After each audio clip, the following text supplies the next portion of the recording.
सबको स्वागत है सोलो लेवलिंग के एक और नए एपिसोड में। और आज मैं आप सबको एक्सप्लेन करने वाला हूँ सोलो लेवलिंग का सीजन 3 का एपिसोड 10। तो हम सबने पहले के एपिसोड में ये देखा था कि संजन वो डीमन क्रिस्टल को क्लियर करने के बाद अपनी मदर को होली वाटर ऑफ लाइफ को पिला देता है और उसकी मदर भी एकदम ठीक हो जाती है। और अब इसके आगे तो हमें एपिसोड की स्टार्टिंग में मेन डॉक्टर दिखाया जाता है, जिसे ये बताया जाता है कि जो इंटरनल चैम्बर की जो पेशेंट थी वो उठ चुकी है। और ये सुनने के बाद वो डॉक्टर ये कहता है कि ये एक अनडिस्कवर इवेंट है। और वो दूसरा डॉक्टर उसे ये बताता है कि जो पेशेंट का गार्डियन है वो हॉस्पिटल से डिस्चार्ज करने का डिमांड कर रहा है, तो इसलिए सर हमें क्या करना चाहिए। ये सुनने के बाद डॉक्टर ये कहता है कि हम ऐसा नहीं कर सकते क्योंकि जो पेशेंट की कंडीशन है वो स्टेबल नहीं है और वो 4 साल से ही ऐसी हालत में थी, इसलिए वो चल भी नहीं पाएगी। लेकिन वो डॉक्टर ये बताता है कि सर हमने उसके ऊपर टेस्ट किया था और उसके रिजल्ट भी आ चुके हैं और रिजल्ट का कहना ये है कि वो एकदम ठीक है और वो अपने आप ही चल पा रही है। और ये सब सुनने के बाद वो डॉक्टर एकदम हैरान हो जाता है, लेकिन तब भी वो ये कहता है कि वो 4 साल से एकदम स्लीप में थी, लेकिन जो उसकी बॉडी है वो एकदम अच्छे से काम कर रही है। वो दूसरा डॉक्टर ये कहता है कि शायद ये लाइफ सपोर्ट मशीन की वजह से हुआ होगा। लेकिन वो डॉक्टर ये कहता है कि अगर वो ठीक भी है तब भी हम उसे डिस्चार्ज नहीं कर सकते अपने हॉस्पिटल से और हमें इसके बारे में मेडिकल कम्युनिटी को भी बताना होगा। लेकिन दूसरा डॉक्टर ये कहता है कि मैंने पेशेंट के गार्डियन से बात की लेकिन वो मान नहीं रहा है और वो कोई नॉर्मल पर्सन भी नहीं है। और इसके बाद वो डॉक्टर पास जाके कहता है कि सर आपने संजन के बारे में तो सुना ही होगा, जो रिसेंटली कोरिया का 10वां एस क्लास सेंटर बना है। और यहाँ डॉक्टर ये समझ जाता है कि उसे इससे पंगा नहीं लेना चाहिए, इसलिए वो ये कहता है कि हम एक ठीक पेशेंट को गल जाने से नहीं रोक सकते और इसलिए हमें उस पेशेंट को डिस्चार्ज कर देना चाहिए। और उसके बाद हमें दूसरे सीन में ये दिखाया जाता है कि जीना भी आ जाती है अपनी मोम को गल ले जाने के लिए। जीना को देखने के बाद जीना की मदर ये कहती है कि तुम बहुत ज्यादा बड़ी हो गई हो। और यहाँ जीना अपनी मदर को देख के खुशी के मारे रोने लगती है और रोते हुए अपनी माँ को गले लगा लेती है। और यहाँ संग मनी मनी ये कहता है कि मुझे ऐसा फील हो रहा है कि मुझे रिवॉर्ड मिल रहा है, लेकिन मैं इस जगह में नर्वस भी हूँ एंटर होने की वजह से, क्योंकि मैंने एक ऐसे ब्रिज को क्रॉस कर दिया जिससे मैं वापस नहीं आ सकता। और इसके बाद हमें ये दिखाया जाता है कि संग हॉस्पिटल के बाहर बैठा हुआ होता है और मनी मनी ये कहता है कि मैं अपने मोबाइल को चेक ही नहीं कर पाया क्योंकि मैं डीमन क्रिस्टल के अंदर था और इसलिए मुझे बहुत सारे मिस कॉल्स आए हैं और अगर कुछ ज्यादा ही अर्जेंट काम हुआ तो वो फिर से कॉल कर लेंगे। और संग यहाँ ये देखता है कि किसल न्यूज में आ चुका है और यहाँ संग को ये बात समझ नहीं आ रही होती कि रिपोर्टर इसके बारे में क्यों लिख रहे हैं। लेकिन इस जगह में संग को कॉल आता है और संग कॉल को उठा के हेलो कहता है और जिसने कॉल किया था वो ये बताता है कि मिस्टर संजन वो मैं मिस्टर गो बोल रहा हूँ एंटर स्टेशन से। और यहाँ संग मनी मनी ये कहता है कि चेयरमैन ने मुझे खुद ही कॉल किया है और इसलिए वो मिस्टर गो से ये पूछता है कि कुछ हुआ है क्या। मिस्टर गो ये बताते कि तुमने अभी तक ये सुन लिया होगा, लेकिन यहाँ संग ये कहता है कि क्या सुना होगा। मिस्टर गो ये बताते कि तुम न्यूज को नहीं देख रहे हो क्या। और ये सुनने के बाद संग मनी मनी ये कहता है कि चेयरमैन किसल की न्यूज के बारे में ही बात कर रहे हैं और इसलिए संग ये कहता है कि मुझे माफ कर देना लेकिन मैं आपसे ध्यान रखूंगा। लेकिन यहाँ चेयरमैन ये कहते हैं कि तुम किस चीज के बारे में बात कर रहे हो। और यहाँ संग मनी मनी ये कहता है कि शायद ये किसल के बारे में बात नहीं कर रहे हैं और इसलिए वो मिस्टर गो से ये कहता है कि सर मैं आपसे ये पूछ सकता हूँ कि आप किस चीज के बारे में बात कर रहे हैं, क्योंकि मैं कुछ दिनों से एक ऐसी जगह में था जहाँ मैं अपने मोबाइल को एक्सेस नहीं कर पा रहा था। ये सुनने के बाद मिस्टर गो ये कहते हैं कि लगता है कि तुमने सही में ये न्यूज नहीं सुनी है और इसलिए मैं ये चाहता हूँ कि मैं तुम्हें ये बात आमने सामने बताऊँ, तो इसलिए क्या मैं आज तुमसे मिलने के लिए आ जाऊँ। लेकिन यहाँ संग ये कहता है कि आपको आने की जरूरत नहीं है, मैं ही आ जाऊंगा। और इसके बाद यहाँ से शिफ्ट होता है और हमें एंटर स्टेशन में ले जाया जाता है और यहाँ मिस्टर गो संग को सब कुछ बताते हैं कि हम लोग 4 दिन के बाद ऑपरेशन को लॉन्च करेंगे और हम सब मिल के जीजू आइलैंड के जितने भी एंड उन सबको मार देंगे। लेकिन ऐसा करने के लिए हमें संजन वो आपकी मदद चाहिए और कोरिया के सारे लोग जीजू आइलैंड को फिर से क्लेम करने के लिए तैयार हैं, तो इसलिए प्लीज हमारे साथ फाइट करो। लेकिन यहाँ संग मनी मनी ये सोच रहा होता है कि मैं नॉर्मल हालात में इस मौके को छोड़ता नहीं, क्योंकि मैं हाई लेवल के मॉन्स्टर को मार के लेवल अप कर सकता था। और यहाँ संग चेयरमैन को कुछ बोलने ही वाला होता है, लेकिन वो इस जगह में पावरफुल मानव वेव को सेंस करता है। संग को देखने के बाद मिस्टर को संग से ये पूछते हैं कि क्या हुआ और इसमें संग ये कहता है कि कुछ सीरियस बात नहीं है, लेकिन कुछ हंटर है जो पास में फाइट कर रहे हैं। मिस्टर को हंसते हुए ये कहते हैं कि मैंने तुमसे ये एक्सपेक्ट किया था और जो तुम्हारी सेंस है वो शार्प है और तुमने इसे इतने डिस्टेंस से फील किया है जिसकी वजह से मैं तुमसे बहुत ज्यादा इम्प्रेस हुआ हूँ। और जो तुमने फील किया है वो एस क्लास सेंटर है जो जिम में ट्रेनिंग कर रहे हैं। और संग ये कहता है कि वो एस क्लास सेंटर है। मिस्टर को ये कहते हैं कि तुमने सही कहा, वो लोग ट्रेनिंग इसलिए कर रहे हैं क्योंकि 4 दिन बचे हुए हैं जीजू आइलैंड में रेड करने के लिए और वहाँ जैपनीज एस रैंक हंटर भी है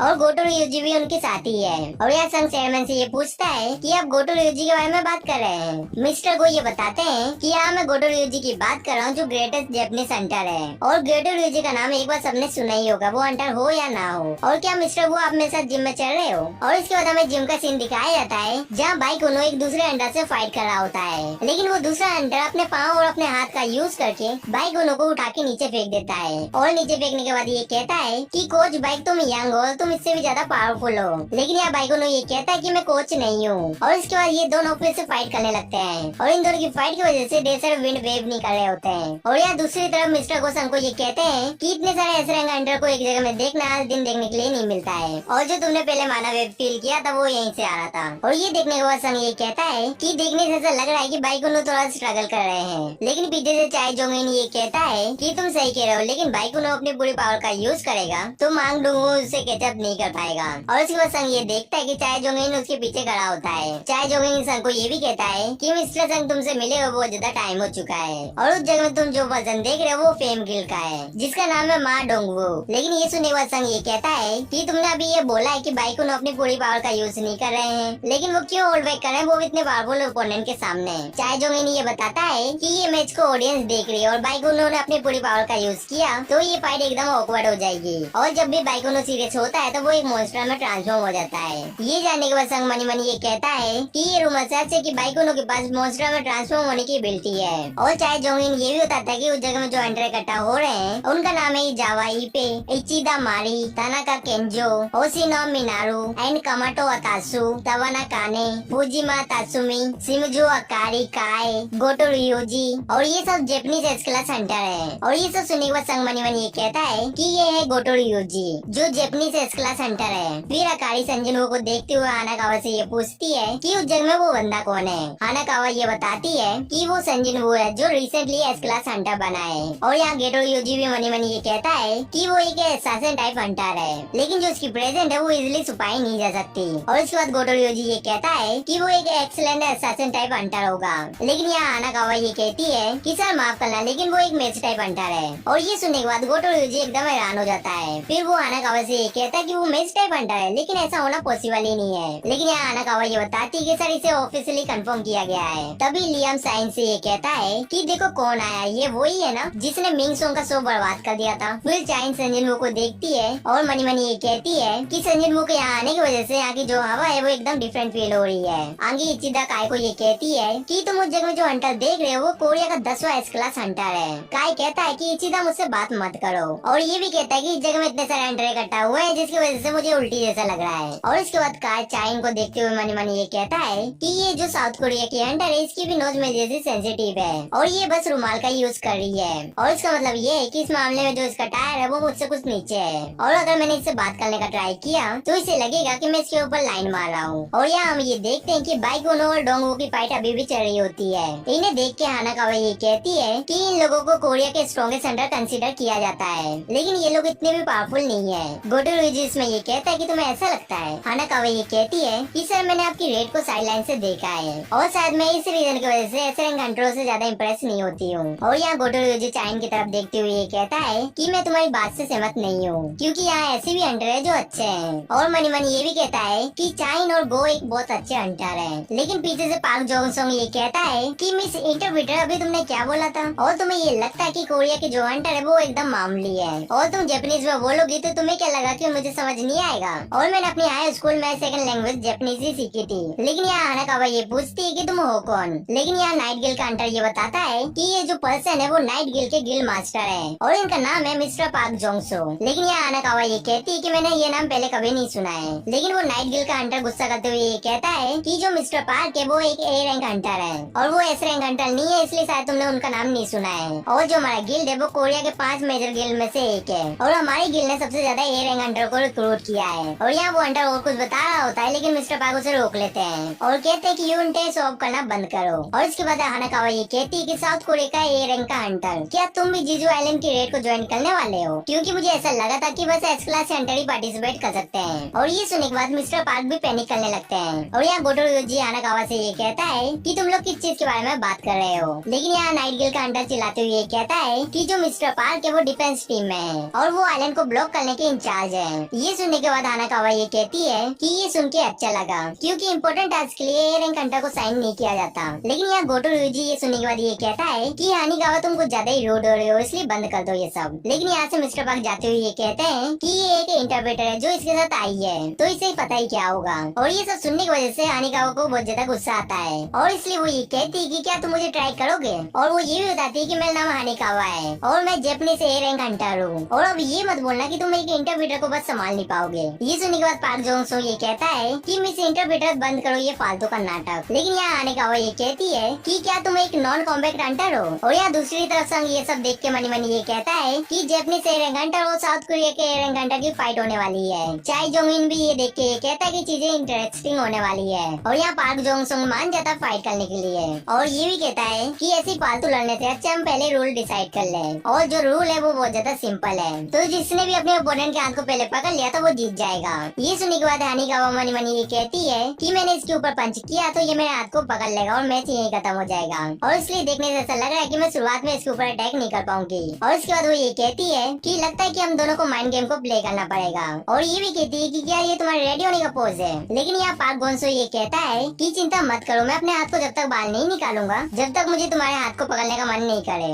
ये सुनने के बाद हानिकावा मनी मनी ये कहती है कि इसे अपनी स्पीड में बहुत ज्यादा कॉन्फिडेंस है। और इसके बाद ये भी कहती है कि चलो स्टार्ट करते हैं। और इसके बाद वो सीधा मिस्टर पार्क के ऊपर अटैक कर देती है और लगातार मिस्टर पार्क के ऊपर पंच मारी होती है। लेकिन मिस्टर पार्क उसे आसानी से डॉज करे होते हैं और इसलिए हानिकावा को बहुत ज्यादा गुस्सा आ जाता है। इसलिए वो मनी मनी ये कहती है कि इसके जो चेहरे का ये लुक है मैं इसे पूरी तरह से मिटा दूंगी। और इसके बाद वो पावरफुल पंच मारने वाली होती है लेकिन उसका हाथ पीछे चले जाता है। और यहाँ हानिकावा को भी समझ नहीं आ रहा होता है कि जगह में क्या हुआ है, लेकिन हमें ये पता चलता है कि ये मिस्टर पार्क ने किया होता है। और मिस्टर पार्क ये भी कहते हैं कि मैंने तुम्हें मारा नहीं है, मैंने बस तुम्हें धक्का दिया है और तुम समझ रहे हो ना कि मैं क्या बोल रहा हूँ। लेकिन यहाँ हानिकावा ये कहती है कि मुझे माफ कर देना, लेकिन जो तुम्हारा एक्सेंट है उसे समझना थोड़ा बहुत मुश्किल है और तुम कूल एक्ट करने की कोशिश कर रहे हो, वो भी इस फटी जींस के साथ, जिसकी वजह से तुम लेम लग रहे हो। और ये सुनने के बाद मिस्टर पार्क ये देखता है कि उसकी जो पैंट है वो फट चुकी है और इसी मौके का फायदा उठा के हानिकावा मिस्टर पार्क के ऊपर अटैक कर देती है। लेकिन यहाँ मिस्टर पार्क उसके हाथ को ग्रैब कर लेते हैं और कहते हैं कि मिस इंटरप्रेटर ये बहुत ज्यादा स्लो है। लेकिन एक जगह में हानिकावा को ये समझ नहीं आया होता है कि जगह में हुआ क्या है। और मिस्टर पार्क हानिकावा को ये कहते हैं कि तुम एक ऐसी हंटर हो जो टैंक के पीछे छुपी रहती है और इसलिए तुम्हारे पास 1v1 का फाइट का एक्सपीरियंस नहीं है और कोरिया में हमारा सामना ट्रबल मेकर से होता रहता है। और इसका मतलब ये है कि हमें अपने काइंड के लोगों से फाइट करना पड़ता है और कुछ ज्यादा बुरा हुआ तो हमें उन लोगों को मारना भी पड़ता है। और यहाँ मिस्टर पार्क ये भी बताते हैं कि जो मैजिक बीस्ट होते हैं उनके मूवमेंट एकदम सिंपल होते हैं, लेकिन जो इंसान होते हैं उनके मूवमेंट एकदम सिंपल नहीं होते हैं। और तुमने अपने ओपोनेंट के अटैक को प्रेडिक्ट नहीं किया तो तुम मारी जा सकती हो और अगर मेरे पास अभी सोड होती तो तुम अभी मर चुकी होती।